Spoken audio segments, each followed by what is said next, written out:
E aqui está a capa case magnética do Amazon Fire HD10 modelo 2021. Eu já coloquei aqui no meu tablet, a película também já está aplicada. Aqui, ó. E detalhe aqui dessa capa é que ela é bem aveludada aqui nessa parte.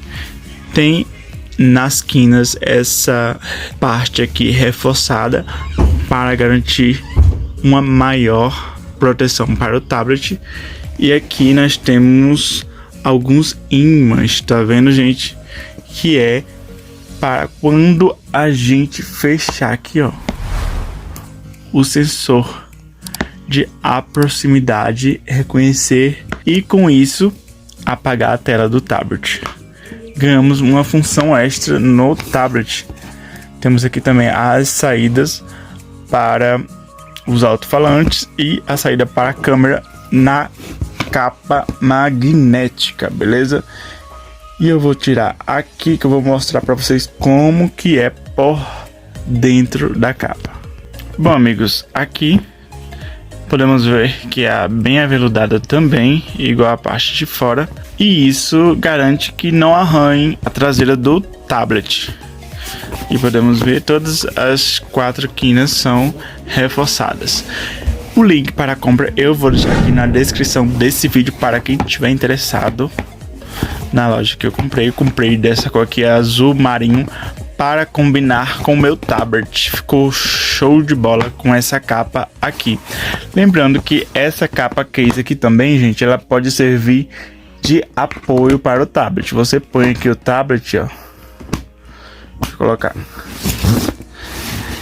Aí tá assistindo, não tem um apoio, e a capa ela pode servir de apoio tranquilamente para o tablet. Olha que top, muito bacana. E é isso, amigos, espero que vocês tenham gostado do vídeo. Se gostaram, não se esqueçam de deixar o like, se inscrever no canal e ativar o sininho das notificações para não perder nenhuma novidade. Valeu e até o próximo vídeo. Aqui, ó. Acendeu. Tá apagada. Acende. Apaga. Acende.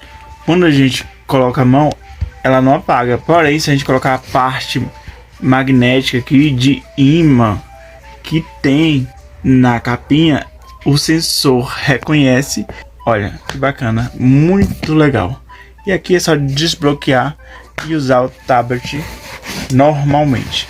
Muito bacana essa capinha, muito legal essa capinha, muito legal mesmo. Show de bola.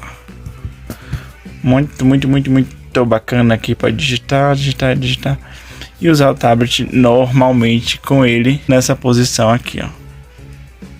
Show de bola.